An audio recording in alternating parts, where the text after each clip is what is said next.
Sitting in the power.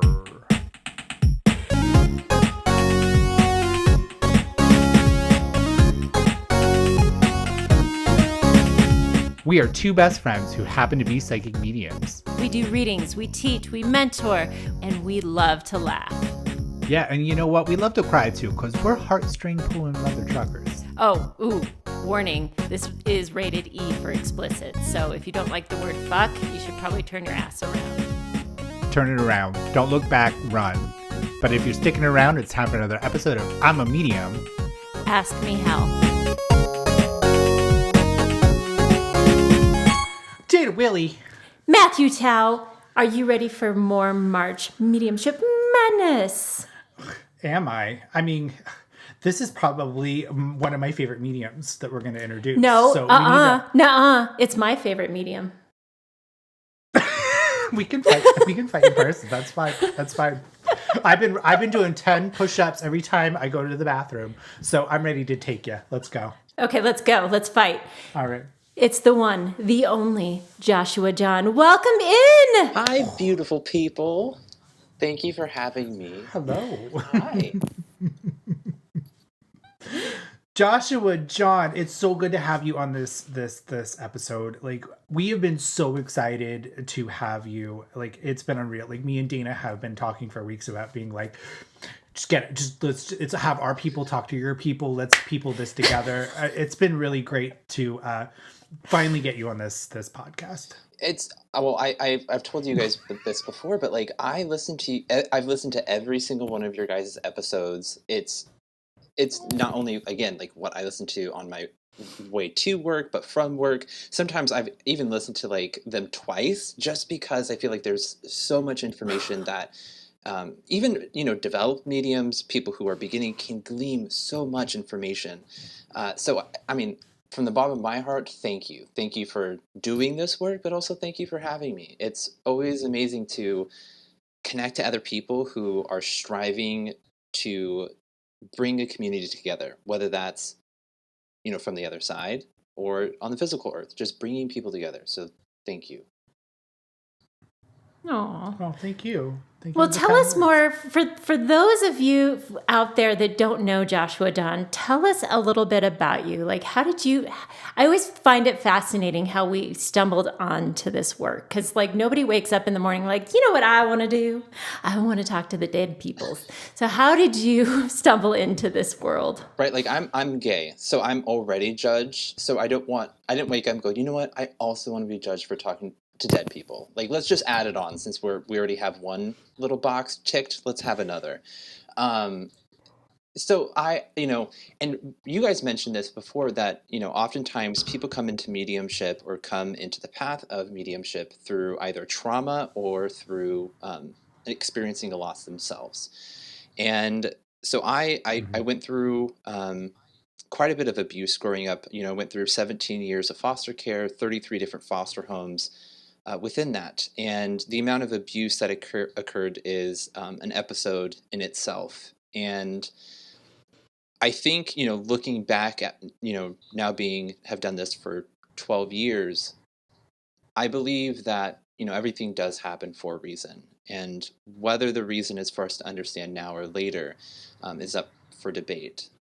But I looked at what I've gone through and the abuse that I've went through and the amount of homes I had to go through. And for me, I had to be able to adapt to my surroundings incredibly quickly. So I look at it and understand that, I had to be able to sit back, in that DHS car being, taken to a new home. And immediately my attention's going, what is this family going to be like? How many kids are going to be there? Am I going to have siblings? At the age of 2 years old to 19, I was constantly worrying about my surroundings. And so I think that my psychic ability kind of developed because of that trauma, not knowing that it was developing, not knowing that I was going to become sensitive in that way. And so at 19 years old, at 17, I went into my last foster home, and I had a foster mom, a little sister, legally changed my last name to hers. It was the first time that I was able to have a family, have a sister, have somebody that I can actually call mom and feel that relationship. And at that time, I became Youth of the Year for the state of Oregon. I was working full time. I was going to college. My 18th birthday rolls around, and my foster mom wasn't working. And she says, ask the court to stay in the system because your checks are keeping us afloat.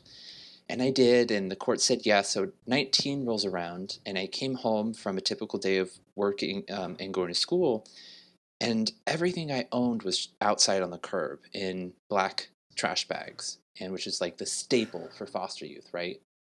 Um, and she said through the door, I got a good job. I don't need your checks anymore. Best of luck. And so at 19 years old, having no family, having absolutely no one to turn to once again, I started going into, what a lot of people do is anger, questioning, why me? Why is this happening? Why do I have to go through this? Why not this person? They have both families, or both parents. Um, and then I started taking the question of why to, okay, well, what can I do now, rather than why me? Um, and I started praying and asking, to show me what I'm supposed to do.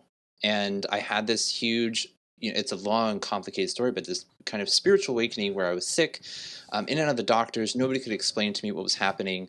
Um, and I kind of had this, spiritual awakening, and I'm fast forwarding a little bit, but I started kind of having these dreams and feelings. I was in ASL class, sign language, and there's no talking in sign language class. That's the whole freaking point. And so I remember being with my classmate, and the only thing that came out of my mouth out loud in front of everybody was like, "Oh, do you have your dad's teddy bear?" And she looked at me and was like, "How the fuck? What?" Like literally in front, because everyone's watching, and she goes, "How the fuck did you know that?" She goes, "My dad passed, like 10 years ago, and the only thing I have of his is his teddy bear."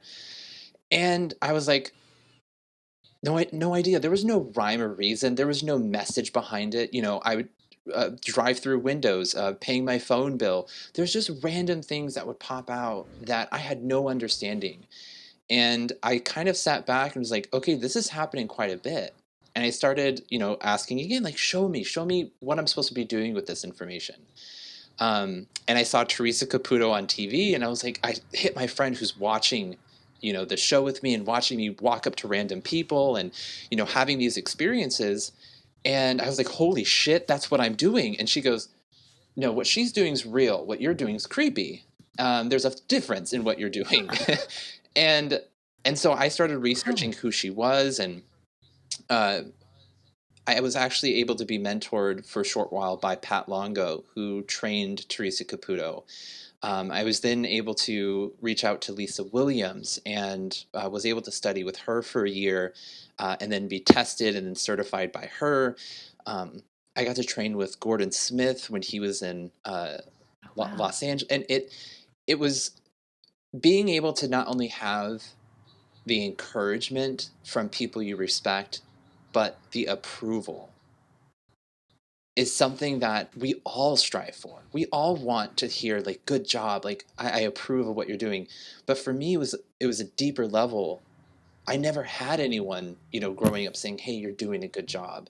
I never had anyone in my life that I could look to with respect and appreciation, and then have them look at me the same. And so to have those moments with three instrumental teachers and mentors in this field, um, it meant everything. And I carry that energy with me, knowing that doing this work, and I've done it now for, oh, I'm too old, but now 12 years. I still study. It's important for us to, no matter where you are in your development.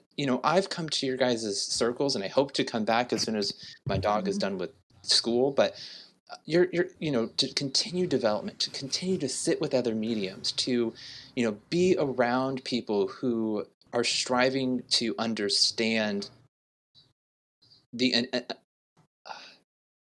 the limitless, how for us to understand something that we can't see fully, understand. And so any person, whether you've been doing it for 25 years, 2 years, I'm 12 years in, and I still feel like I know nothing. And Yeah. right? Like, Uh-huh. I don't know if that's like, I know you guys have been doing this for a hot minute too, but I always say the more I understand, the more I realize I know nothing. that's There's a Yeah. humbleness that comes forward because it's like the more I peel back the onion, I'm like, oh, no, I don't know anything.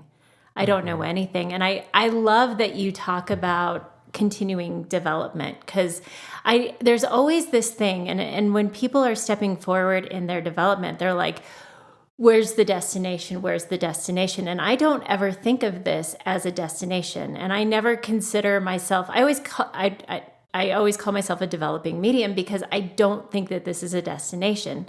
I think that this is a lifelong journey.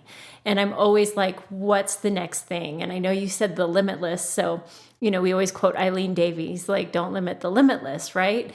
There's always something new right beyond the bend, like, what's the next thing? What's the next unfoldment? What's the next thing? And I love that you show up to Circle, and I love that you continue to develop. I think that's a beautiful, beautiful thing.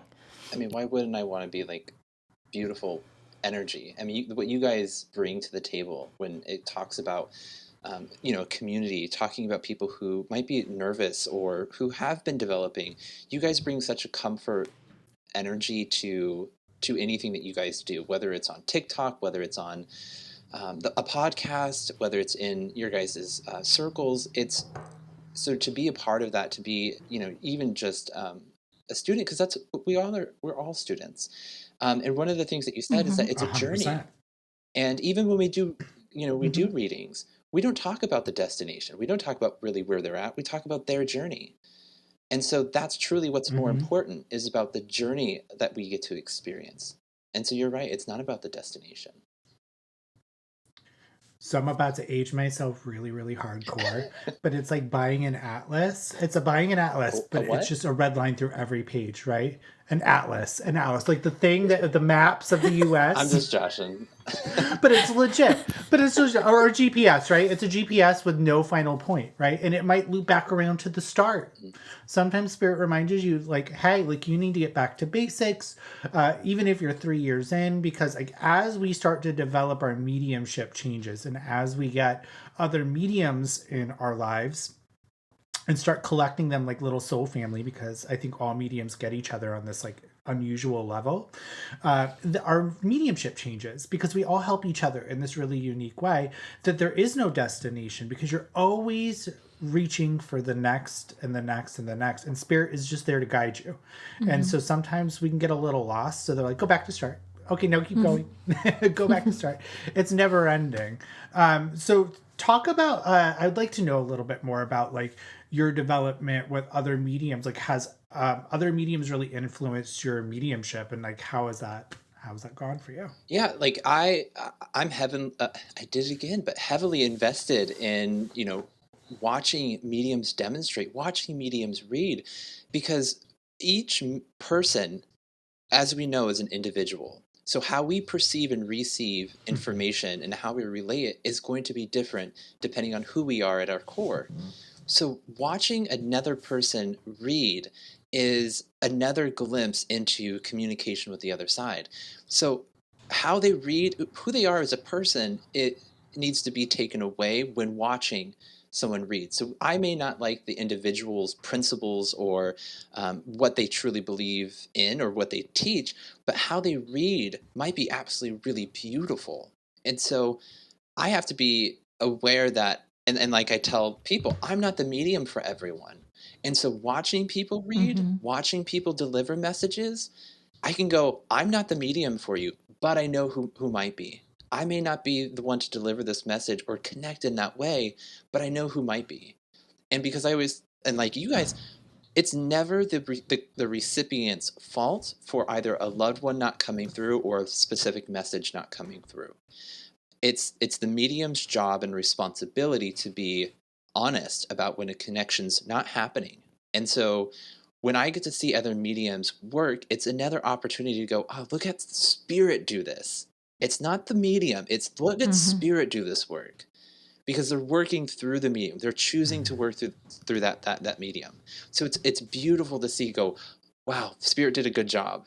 I even after events or clients, people are like, wow, that was amazing. And I go, yeah, Spirit did great. Like it's not me, I get to talk and, laugh and be in a moment of what that love connection is. But watching other mediums work, I think is incredibly educational. And, I've taken, there are people that say, if you take one thing and leave the rest, great, you have one other tool in your toolbox. And so, working with Pat Longo, she taught me the ethics and the morals of mediumship, that how to ground myself. So she taught me the foundational components of what my energy is and how to get in touch with that part of me. Lisa Williams taught me the mechanics of it. So she gave me a deeper look into the unfoldment process and how our aura, our energy, the soul, the mind, the body operate as an individual component, and then how to bring those all together. So she gave me the little, because mind you, I was 19 and a half, maybe 20 years old at this time. So I was a little baby. And, I remember she was just like, oh, there's my baby Joshua. And because I was, when I went to study with, when you go, because you go and demonstrate and, she tests you. But so you're around 30 other mediums, and I'm this twinky little, fairy hopping through the hotel in my ballet shoes around all these older people who are like, 35, 40, plus years old. And they're, very deep in their development, namaste. And I'm like, bitches, we're in Chicago. Like, bring me the deep dish. Like, namaste all you want, but I'm here for the deep dish. Like, no bullshit. Yeah. And so, but it's about having fun. And so Lisa Williams taught me, she gave me the little nudge to kind of go further in my development. Reading books was another big component, but watching, Gordon Smith demonstrate, and he was one of the mediums I stumbled across like early on in my development, and I just was able to study with him in 2020, so right before the pandemic hit. And it was that surreal moment of walking in and knowing like the cream of the crop, right? Like he's someone I idolize, and walking into the room and him looking right at me, like I immediately like went, no, I'm not worthy. Like, no, I don't want to be seen. And, and then like I started to demonstrate and work, and, it was amazing to talk with him, but also to see him as a human, right? When he was done demonstrating, Yeah. like he's the most like raunchiest man I have ever met in my life. And it was amazing to see, like, he is the phenomenal medium, right? Addresses, names, all that.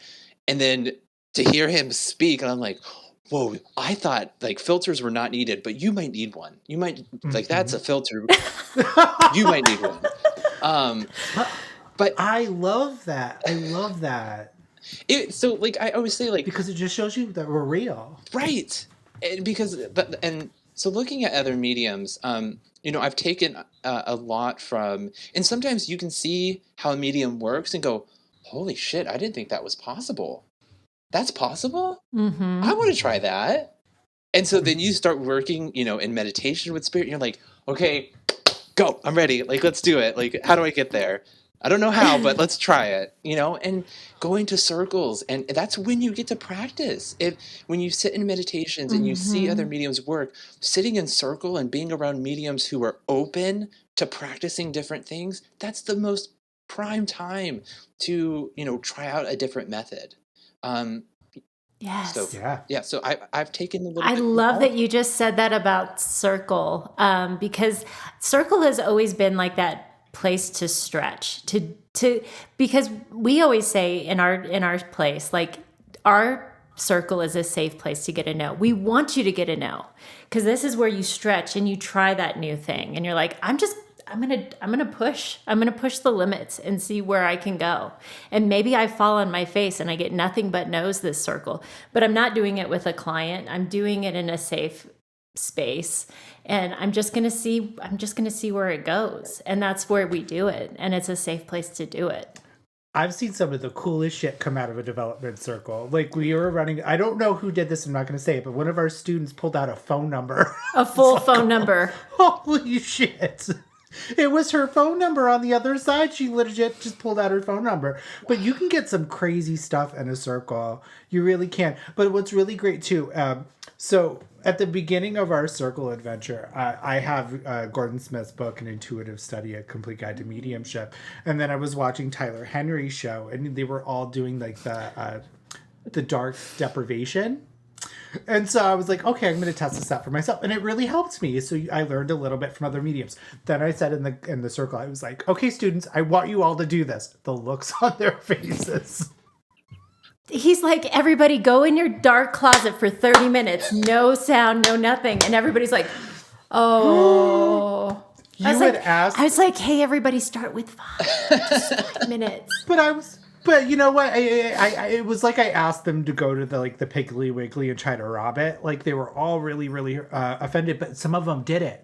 And then they came back and they were like, no, I got a lot out of that. Because it's like sitting in the power with no music, right? You're just in a space that's you and your own energy, and there's no visual stimulus. So you feel more. Right. So I think it's always good to take little nuggets from other mediums, because if I didn't do that with Gordon Smith's book and watching Tyler Henry, I wouldn't have had that in my toolbox.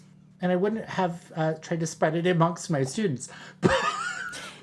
But it really helps. Maybe, it really does. But maybe we don't scare the students so much next time with the delivery. Okay, everyone, go into a dark room and We commune ease with the them into spirits. it. We ease them into it. We ease them in. No, head first. Gordon Smith, you literally made me so happy. You made me so happy to hear about Gordon Smith, because he's really, really well known, and I really look up to him as well. And just watching a documentary on him and his son when they worked together at a point, he was just chain smoking. I was like, you really kind of see that, like, we're normal people. We just talk to dead people, but we're normal people. I didn't know that he had a documentary, or there's a documentary about him. Yeah. What? Yeah. Okay, so I'll send it to you. I'll send it to you. Thank yeah. you. So he Clearly, toured. It was when he was doing demonstrations, and his son would open for him and all that stuff. And I'll find it. I think it was on the BBC. I'll send it to you. Oh, was this back in the day when he was We'll wearing a kilt? we'll put a link in the show notes. Mm-hmm. Okay, I've seen the demonstrations, but I haven't seen the full documentary. Oh yeah. Oh yeah, it's great. It's great. But I think that's what makes us special, right? It's just kind of coming off as normal. I know for us, me and Dana, I can only speak for us. It's just kind of coming through as an authentic person, and I think that really kind of helps people feel at ease. Because for me, I get very uncomfortable when it's all love, light, and those angel feathers and all that stuff. And so when I was in Lisa Williams' class, I would always try to make her laugh. Like, and I always tried to say something real inappropriate to make her laugh, and she would.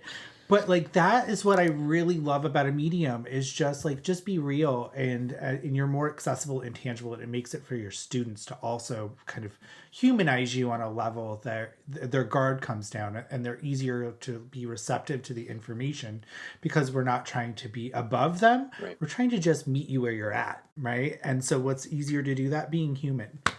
Yeah, I have a the whole term like love and light, and so I roll.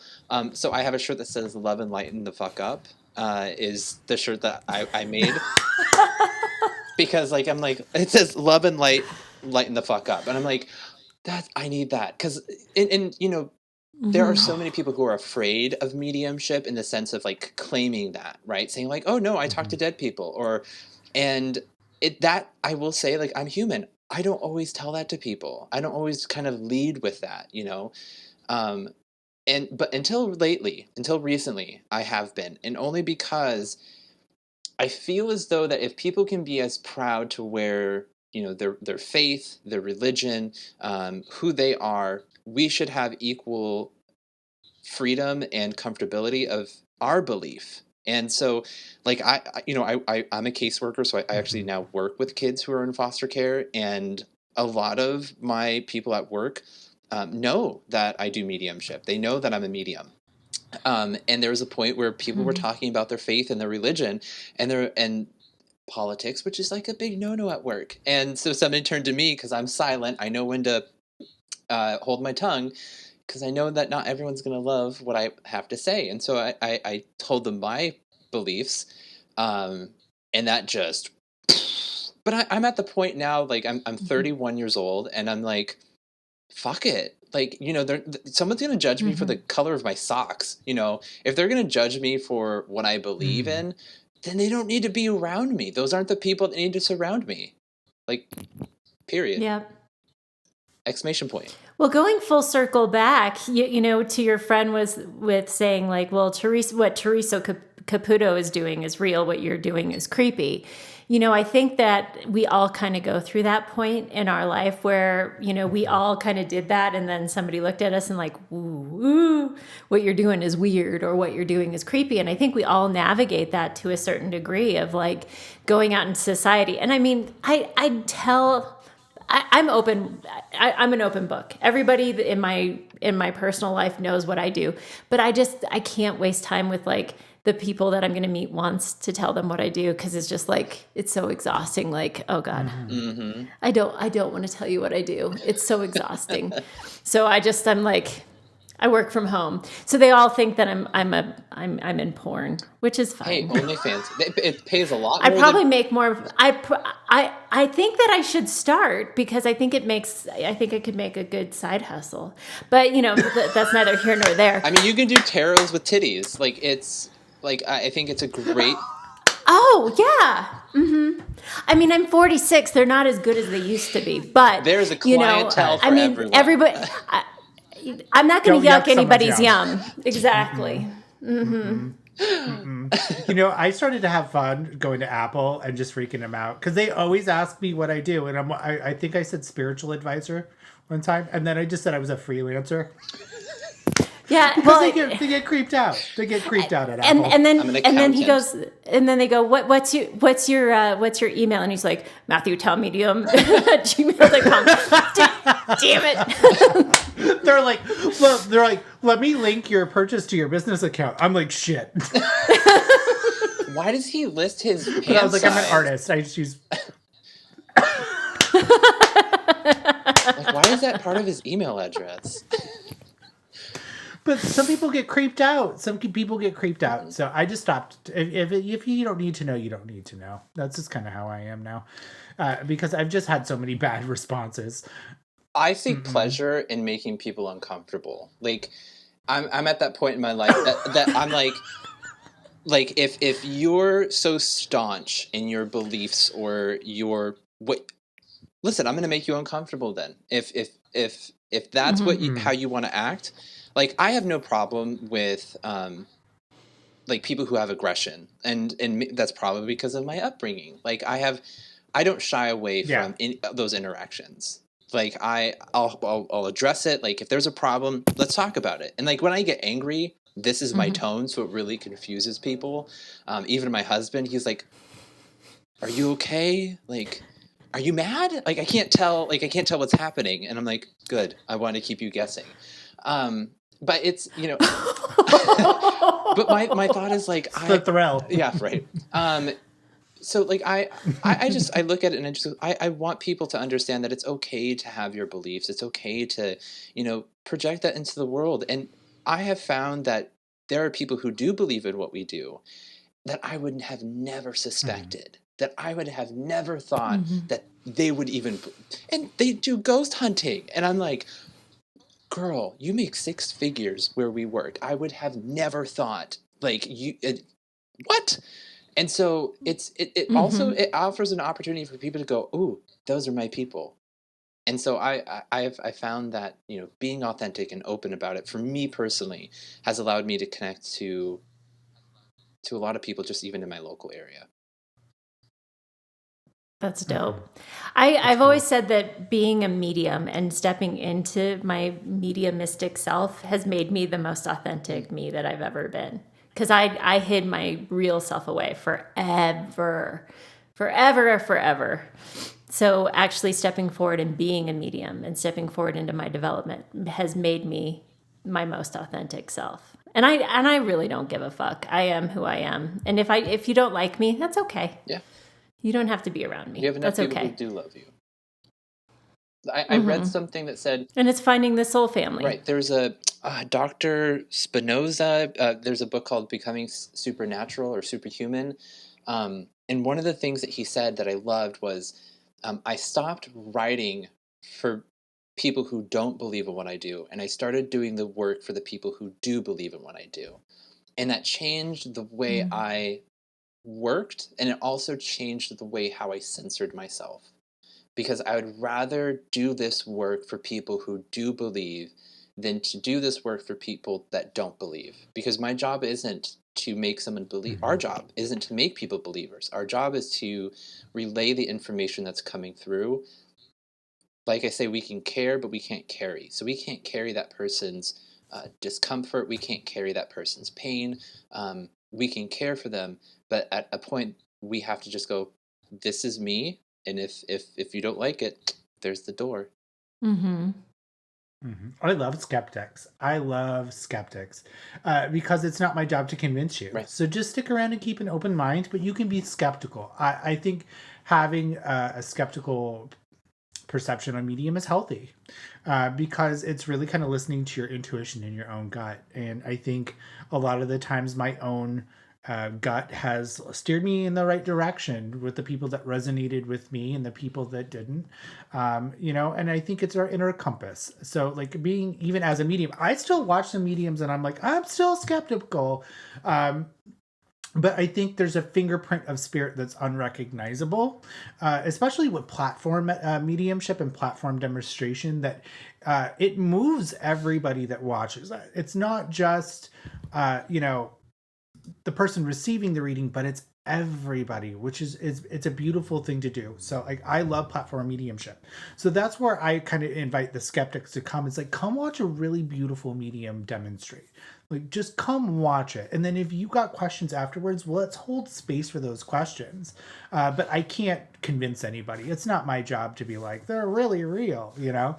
Mm-hmm. So I know you love platform mediumship. So tell us a little bit more about your platform demonstration, because I want to know more about it. Okay, so I love any reason to be on stage, and that comes from being a Mm-hmm. ballet dancer, from being a public speaker. Like I love being. I get nervous, like anxiety, but there's something in my brain that says, just go for it. And so, and partly because every time I did do ballet, I always fell in my performances. So to say I was a great ballet dancer would be kind of a lie, but I'm an okay dancer. So I'll leave that. But I love public demonstrations for many different reasons. And we talked about skeptics.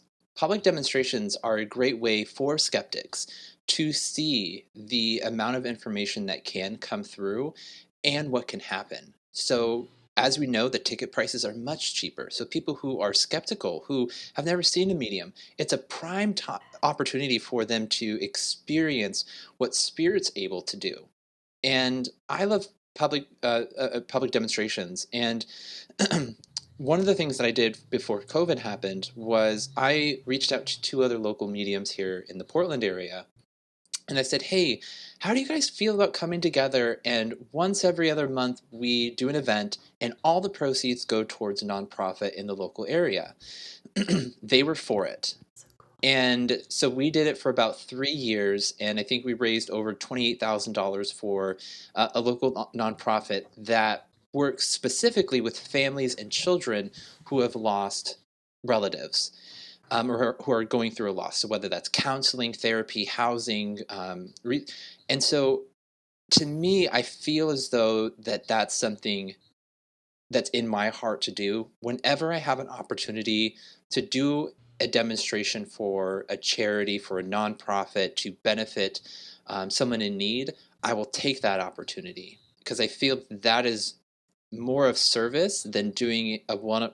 And granted, not to diminish any of the other work, but for me in my heart, I feel like that's Right. a great place for mediums to be at, because it showcases that we're not in it for the money. Because, well, as we know, it's not. There's not a whole lot. I mean, people do make a lot of money in it, but the people who are doing it in an authentic way don't always have those opportunities.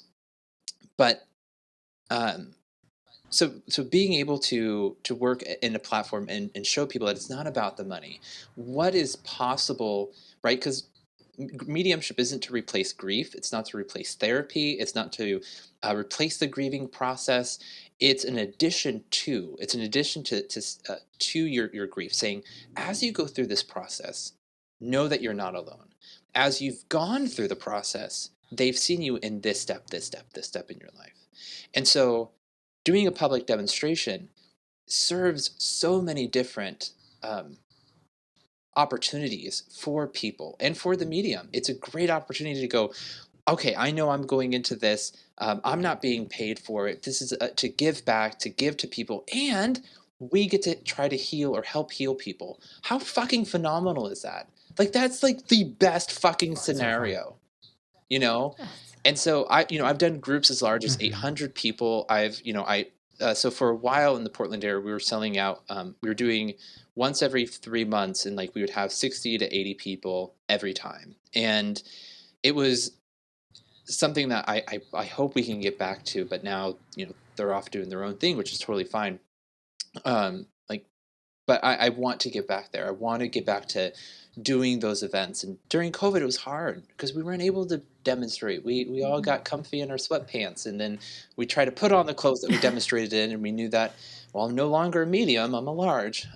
So it was, one of those things that we did have to change, but I hope to be back there. But public demonstrations, like, I encourage, go see other mediums. Even when I demonstrate, I say, hey, I may not be the medium for you, but look for the medium whose work is public, that you can see them demonstrate, that word of mouth.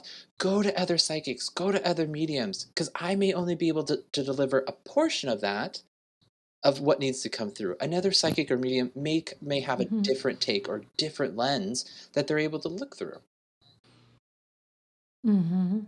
Yeah, they use our references. They use our vocabulary, our references, our life experience. It's multi-layered, and I think when we say that we're the only one that can do this, and that nobody else can, it kind of negates everybody else, and we hold each other up. Well, what I was going to say is I love when you have two mediums linking in on the same spirit, and they are able to get two completely different parts of pieces of evidence and angles of that person in life. And I think those are our strengths as mediums. I always talk about it. What's your special spice? Because I think we all have that, because we do all come from different life experiences, and we all do have our strengths and opportunities in our mediumship, right? So I love platform for that reason as well, because when multiple mediums can link into the same spirit, you get that multidimensional reading as well. So that's always really, really neat to see. And you see that you have a weekly call-in show, Joshua, Yes. with Chelsea, right? I was literally just where about you guys kind of do that. Sorry. Yeah. So It's like I'm psychic. I was about to mention her too, because that double linking, it's and this is again something that that Matthew was saying, that looking at people's experience, right? They use our vocabulary, they use our experiences in life, and so I look at, again, like what I've been through, and I was able to go through 33 different families and see 33 different types of family dynamics. And so working with Chelsea, she's had a very generic, no, I shouldn't say generic, I'll say very basic life. Mom and dad lived in the same house, didn't really have to worry about anything, right? Much like my spoiled husband. And so I look at, versus like what I've had to go through. And I always tell people, like, one person's pain, or we all have different tolerances of emotional, physical, mental, like there's different types of pain tolerance. So what I've gone through can be equally as painful as, somebody who had to see their parents divorce. But again, that double linking is really useful, because two different lifestyles, two different upbringings, you're able to see the difference in, oh, well, I'm getting this, and it reminds me of this person in my life. Do you understand that? Yes. Oh, well, I understand this component. It's like, oh my gosh, that was, the partner who. So it offers an opportunity for, a deeper message And I always say, like, one medium could be looking with the left eye and the other medium's looking with the right eye. And so putting them together, you have a full spectrum of what they're seeing from the other side. Oh, I love dual reading. I love it. I love it. I love it. And me and Dina do often dual read together. And she'll go for the heart, and she'll always get that evidence that's just like heartstrings. And then I pull out their like sense of humor. Like that's my special spice. I love just like the way that they would laugh, or the way that they would like joke around, or their personality. And so like you can bring out different layers of their life, and just by having multiple mediums tap into it, and it's beautiful. It really kind of paints a more layered look to their life, because a lot of sometimes mediums, we just tap the surface. And so to have another medium picking away at another side of it, it's just chef's kiss to me. And it allows. Well, it's. I mean, I have a water bottle, but it's like looking at just one side of the water bottle, right? There's a whole nother side of the water bottle, and then there's what's inside of the water bottle. So there's a lot of different layers. I love it. I love it. I love mediumship. I don't know if you guys know this, but I love mediumship.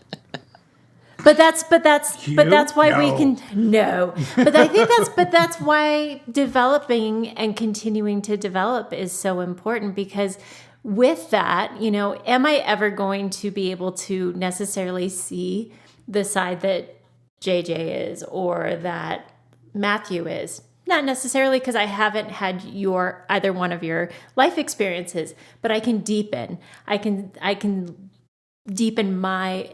What, Matthew? Why are you looking at me like that? I just really like it when you say the word deepen. Everybody likes it deeper. If they say they don't, they're lying. Yeah, it's true. We all got to make it deeper. You got to deepen the evidence, Dana Willie. Especially when there's double deepening. Yeah. Do not cut that out, Logan. But it really is true. I think you're completely. I don't even know what to say at this point. I do have a question for JJ. So JJ, what's your favorite part of mediumship? Like a mediumship reading. Like, what is your special spice? What do you like to say that you specialize in? Without limiting a limitless potential. Right. So I will say that because of my delivery style, I don't have the ooey gooey. Like, that's not part of my reading style. The soft, like, lovey-dovey. I don't have that. While I have compassion, I believe that my special spice is like, and it partly is because of my early development, which was on radio shows. I was kind of tricked into doing them, and so it was like get in, get out, get in, get out, get in, get out, and so so I think part of, like, I guess my special spice would be, and what mediumship should be about, is evidence. I believe that I can deliver evidence with an understanding of where the pain is coming from. And so I oftentimes connect with people in a much deeper way when there is trauma involved. And if any medium is developing, I highly suggest taking a trauma-informed class when doing this work. It's important to have the ability to connect, but it's equally as important to understand the human nature and the human side to how people perceive and work through trauma. Not to become a trauma specialist, but understand the sensitivity around certain things. I also have faith that spirit knows what the person needs to hear, but there is a time when you need to be extra careful, that you need to have a different toolbox of understanding pain and grief and trauma. And so I would say my special spice is being trauma informed while delivering messages, though I do not come across as very. That's beautiful. Chelsea, my best friend, my colleague, she's there might be some words I can't say on here. I would say that I'm very curt at some points when delivering information, very matter of fact. But then I know when to lean into the sensitivity. I know when to lean into be more of a heart connection, which is hard for me when delivering that evidence. But I would say my special spice would be the understanding when to lean into the trauma, when to pull away from trauma, when to know that, okay, they've had enough on this topic, let's move on. And how to frame things around a certain thing that happened to in a public setting, right? That way I'm not like, oh, you were molested. Yeah. There's things like, there are things that happened as a kid that we can talk about that you would have issues with around this age. And there'd be, yes, rather than going into what that Yeah. was, but they would know. And so I think that that's because of the work that I do, in my experience, I'm able to kind of put it in a little bit of a bubble wrap when to live. Yeah, it's I really love that. important. And I think that's why development also is important because, you know, a lot of people, when they hear development around mediumship, they're talking about connecting to the spirit world. And while that's important, it's also like ethics. It's being trauma informed because once words leave our mouth, we can't take them back. And it is not our job to re-traumatize our sitter. Or even if we're doing platform, we don't know who's listening and we don't know who's in the audience. So we have to make sure we're using trauma informed language. We have to make sure we're not trauma bombing the whole audience, but while also being true to Spirit's message. And that's tricky. You know, that's something to work with. So that is really, really, really important because people go, oh, because we always hear the naturally born. I'm naturally born. I don't need development. You know, Bullshit. well, but don't you? Like, you know, and I always say like, but we all have the ability to do this. Number one. Number two, there are things that we can always do better because we are in the healing business. We are in, Matt likes to say we're in the customer service business as well. Like we're here offering a service to people. And if we need to make sure that we're doing that as well as we can. So always knowing that we're doing that in the most responsible way that possible, but while staying true to the message of Spirit. Beautiful. Yeah. We're spiritual practitioners, right? So that's like having your doctor come up to you that's going to give a heart surgery to you and be like, I'm naturally born. And you're like, I'm putting all my trust in you. But it really is. It's like we're in this spiritual care. We're in not only that, but we're also in their mental care. I think mediumship and mental health kind of go hand in hand, right? Because we're not truly to heal the soul, but we're trying to ease the grief of hurt that they're walking through day by day by day, right? And so they're leaving a little bit of themselves with us every single day. So I think when we step up and admit that we take care in our craft and putting the time and energy into our craft and being the best vessel that we can for the spirit world, but also the sitter and the person receiving the reading, sky's the limit. But I always find the people that say they're naturally born are like resistant to it until they realize what development actually entails, and then they're like, oh, okay, that's but it's the words that we use as developed mediums that can also be intimidating to them. So Well, and I think you guys can agree that like space for where they're at. like as mediums, you know, it's soul to soul connection, and that's literally what my business name is soul to soul. But it's mediums is like it's soul to soul, and I think that when we, and like you said, Matthew, that looking at people, you know, it's mental health as well. And sometimes people are so stuck in their head with grief or pain or anger that they forget to connect to the soul. And so when mediums come in, I feel like we bring that soul part back and going, hey, here's a deeper look into this. And you know, I just feel like it's you know, mind, body, and soul. And sometimes through grief and trauma, we get stuck in a certain part. We're stuck in one of those. We're so stuck maybe in our soul that we forget to mentally think about what's going on or think about other people because we're so entrapped in our grief, entrapped in our pain, that we forget to think about what other people are going through. And, you know, I had a group reading last night and, you know, there were 17 people and this guy asked, you know, who do you want to hear from? And he goes, anybody but my dad. And I was like, okay. You know, mom came through to say that there was a connection. And then it trailed off to the awareness around the pain that Dad caused, which allowed me the open door to bring Dad through. And they connected in a way to go, okay, I'm here to hold this space while Dad slowly comes through.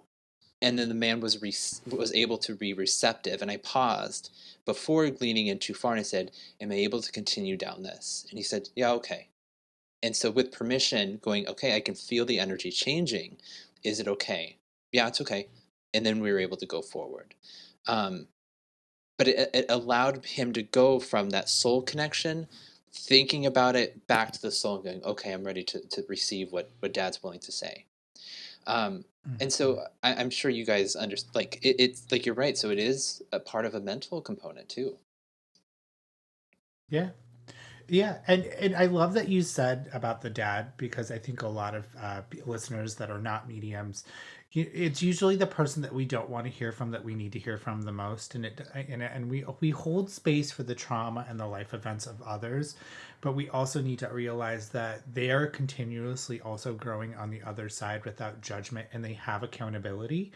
And it's us that hurts, right? And so the spirit will never wants to watch us suffer. Right. So I think, the way that you did that, and the way that you handled that, and the way that you eased him into being like, this is how we're going to get beyond this, so you can live a very fulfilled and happy life, and accepting that things on the other side are not the best for you, right? Or this person on the other side, because we want to punish people as humans, that they are learning and they're accepting. And that guy probably walked away from your reading a little bit lighter and a little bit better, that he heard the things that he might have thought he wanted to hear, but he really needed to hear. And that's the beauty of the spirit world. And you guys have said that, like, you want to leave them better than you found them. And it's, I think that that's sometimes not difficult because of where they are in their grief, but I think what's really beautiful, looking at the both of you, and you guys have said that, like, you guys work so differently, but together it's such an impactful moment to, when we're talking about double linking. But um, I think that, and that's why, like, I encourage people, go see other mediums. And so when him having this experience, um, I hope that, and the intent is to leave them better than we found them. And that's why I always kind of preface in the beginning, because sometimes people have to leave, like, they've had their message, they need to leave. And I do, I talk way too much, clearly. And I always try to tell people, like, go see other mediums. And, I try to encourage people not only to be receptive of other people's styles of delivery, but be understanding that we're only getting a small part of what's truly coming through. And I feel like going to see other mediums when it's time, right? Don't become addicted to it. Don't feel like that's your only form of communication.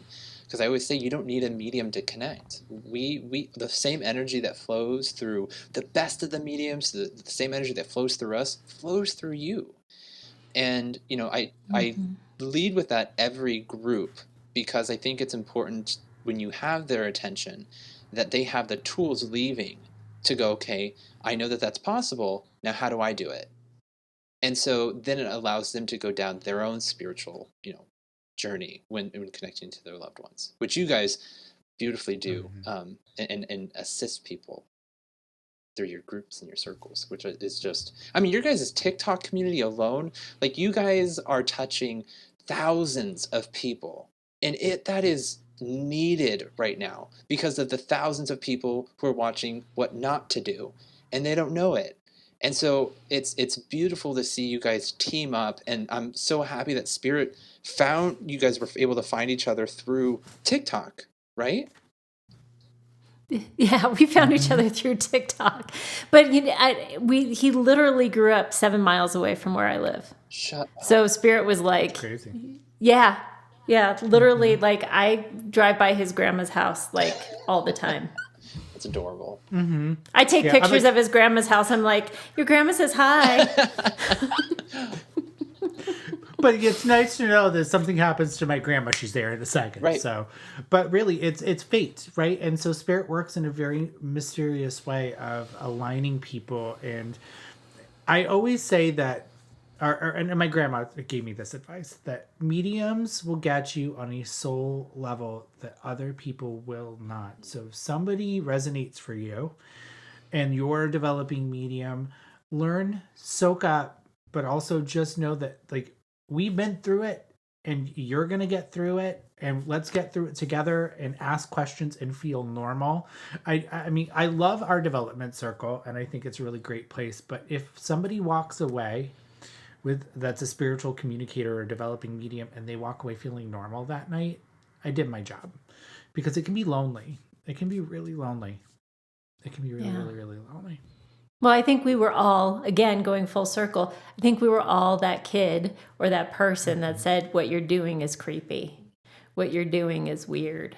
And we've all felt that. And I think feeling like we're in a space where we're not creepy or weird and what we're doing is actually really normal. And I think in the end, communing and communicating this is the most normal thing our soul knows how to do. It's soul to soul communication, right? And it's beautiful. And that's why, going back to what you said, you don't need a medium to communicate with your loved ones. Mm-hmm. We're just validating that connection is there. That's beautiful. Yeah, it's true. Well, Joshua-John, where can everybody find you? What are you up to? We let's get this out in the ether so people can find you. Usually I'm in bed, snuggling with my dog. But if you're wanting to know more about me, my website is joshua-john.com. So joshua-john.com. We will put that in the show notes so you can go check it out. Is there anything that is coming up for you that you want to promote? Yes, a couple of things. So we are, and thank you. We are starting up the call-in show again this coming Tuesday. We are having some of the best mediums we've ever had on the podcast. Well, that's you two. Coming on at the end of March. But yeah, I mean, a lot of... I'm trying to get on TikTok. I just don't possess the confidence fully to be on TikTok, if that makes sense. Plus, between going to work and playing with my dog, who's sniffing at the door trying to get in at the moment. When they do, they go right up to the door and they just heavy breathe into it. So yes, I know that you're there. Thank you. Yeah. Mm-hmm. But I'm trying to get on. I have the same problem going on right now. Yeah. What kind of pup do you have? I've got 2 boxers. I wear briefs. So I have 2 big, large boxer dogs. Sorry. So that's the other thing that people can't... I quit. That's something else that people are going to get is dad jokes. I'm very good with one-liners. That's how I got my husband. A lot of one-liners. It was an easy hook, As long as you keep them. It was an easy hookup, yeah, for sure. Well, Joshua-John. Quit. So, Dana, if I ever leave the podcast, Joshua-John is the unofficial replacement. That's the only person that I will. So, if I pass away on the other side, Joshua-John can now take over. No, we'll just channel you. It's fine. So that's the only person I'm going to let. Yeah, we'll just Yes, it's fine. Mm-hmm. Would you understand this? So, I love you all. You're in our hearts. Dana, is there anything you'd like to participate in? I'm sorry, I'm flustered. There's something about a double link. Sorry. All right. I love you all. Thank you. Make sure you guys are following Joshua-John everywhere. Link is in the show notes. Thanks for coming on. We love you. You are the light of 100,000 suns. You are the light. We'll see you next time. Bye. Bye.